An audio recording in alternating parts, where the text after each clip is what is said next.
can feel the pull of the magnets right about there. Oh god, that's really aggressive. Alright, so a print bed for my 3D printer is something that's been a long time coming as an upgrade.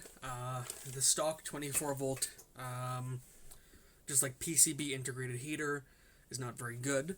It takes a really long time to heat up to 80 degrees in the winter, and it's just super frustrating.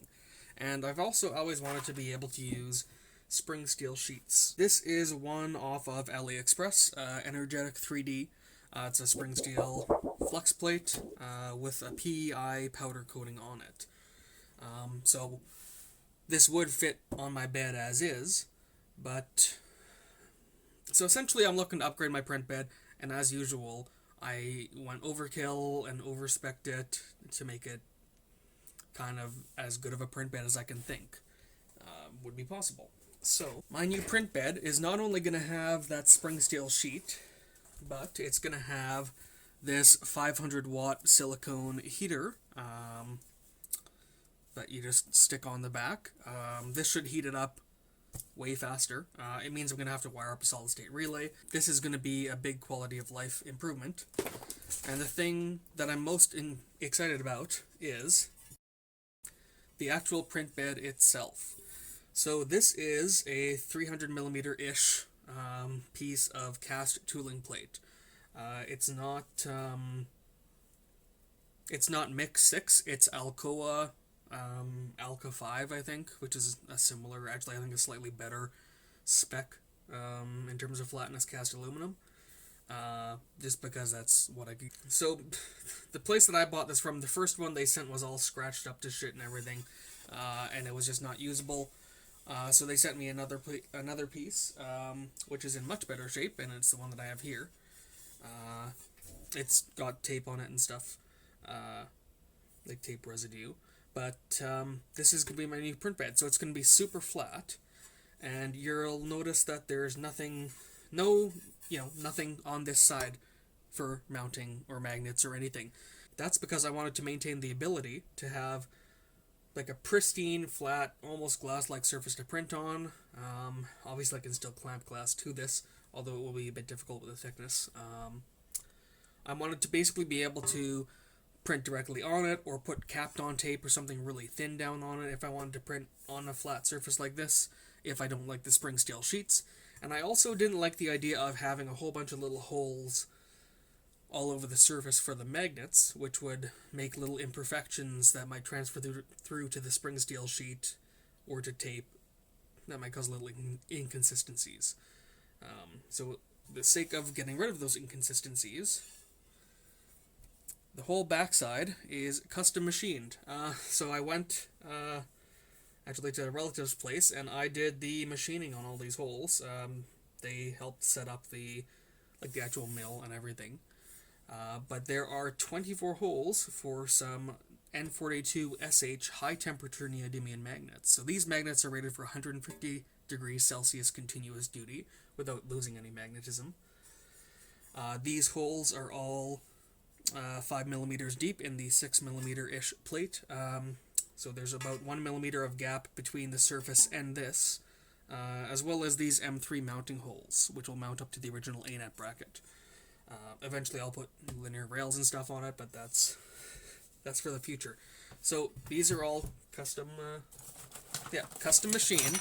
So this would be like a stupid expensive part. And so I bought my magnets from K&J Magnetics Incorporated. Unfortunately, one of my magnets got broken. So you can see it's not quite a full magnet. But I have 24 of their... These are BY042SH magnets. And so, basically, my original plan was like 1.5 millimeters away. I decided to bring them to 1 millimeter just in case. And they have a magnetic calculator on their website that lets you enter, like the distance and everything, like the air gap and the size of the magnet, and it calculates the force and everything. So with 24 of these magnets alone, I should have 120 pounds of holding force across the surface of the whole plate. Now, from what I recall, the 3M magnetic adhesive that people generally use is 80 pounds per square foot of holding force, but that has problems lifting up. However, in the sake of being overkill, if you back a magnet with a piece of steel, then when it connects to one on the other side, when it connects to another piece of steel and it has it on both sides, that drastically increases the pull force. So one of these magnets, 1 millimeter away from some steel surface, will generate 5 pounds of pull force. But if you have it backed with another piece of steel, it will generate 16.31 pounds of pull force. So a substantial increase. There's some sort of magnetic circuit thing that happens with the field, and it substantially increases the strength. And so with 24 of these magnets, backed by some pieces of galvanized steel, the calculator is basically telling me that I will have 391 pounds of holding force on the entire surface, spread out across the sheet. So the spring steel sheet will be held down with almost 400 pounds of force. So it'll have to be definitely slid off, I think, more. Now I don't know what the thickness of the steel in their calculator is. Obviously spring steel is very thin, so it's probably not actually going to be 400 pounds of force. I don't have a way to measure the whole thing. But yeah, so basically this is going to be one super overkill, super nice print bed that will demand upgrades in the printer for sure. Building a bigger printer or looking into one, too much of a rabbit hole right now. So yeah, basically these will all pop in here, and then they will get, actually I'll probably put that on first. So you can see each magnet is going to be backed by this bar of steel, or galvanized steel, and then it's going to be mounted inside this. Oh boy. It's going to be a little fiddly. That's the impression I'm definitely getting right now. There we go. So there's going to be 24 of these little magnet sandwiches mounted around, and unfortunately they're not quite flush with the surface. I was considering gluing them in, but I figure I will just leave them, and that way if I want to upgrade to a bigger build plate or a new printer, I can pull off the heater and get this $80 worth of magnets out. So there's going to be 24 of those magnets, and then we are going to just stick our silicone sheet down like that. So yeah, should be a pretty sweet print bed. Oh, right, and so you've probably noticed that this is not perfectly even. That's because the piece that I was sent was not perfectly square, and it would have been really difficult apparently to get it nice and perfectly square to 300 millimeters, so it's like a 2 millimeter difference. But also the DRO that they had was like a, one of those fairly Chinesian ones with a horrible manual, and one of the DRO sensors was not working properly, so it stopped reading out a little bit near the end, and I was just kind of not noticing the adjustment being off. So that's unfortunate, but luckily it'll be hidden.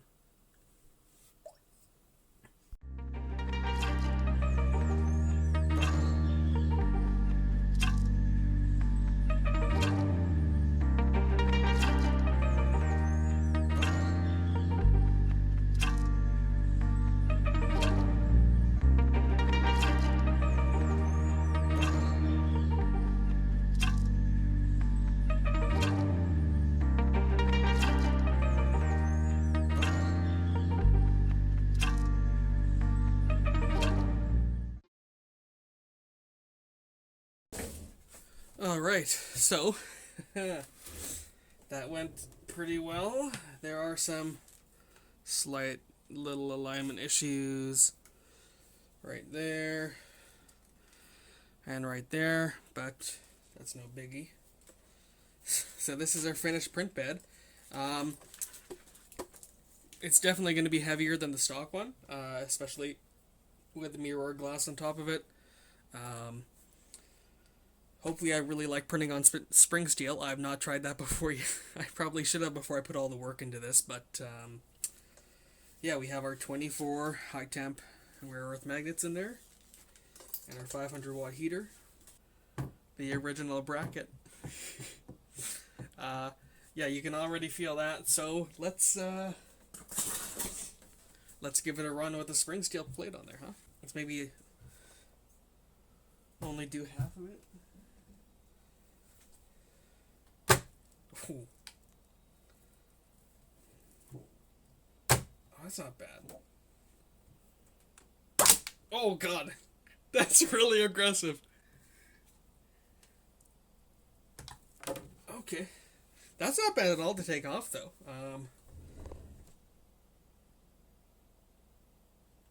Can I feel it there? Let's try to see. I can feel the pull of the magnets right about there. That's where I can start feeling it. Oh god, yeah, that's gonna get your fingers. I really wish it was perfectly square. So like I paid like $80 for this tooling plate, which you'd think they would do a really good job of it. Apparently not. But yeah, the first one had like gouges in it and stuff. But yeah, so that right there is the new Super Overkill print bed that's gonna go on my ANET AA Plus. I think I might wrap this video up here, and with some footage of it actually being machined. I tried to position it decently, and you'll be able to tell that I'm not, it's my first time machining anything.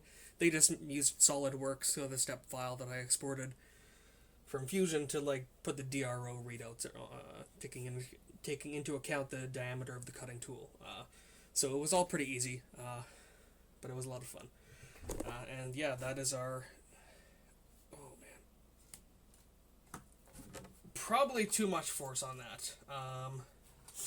I will say, I print ABS every now and then. People have trouble with these things curling up because of ABS, but I don't think this one's going to be a problem.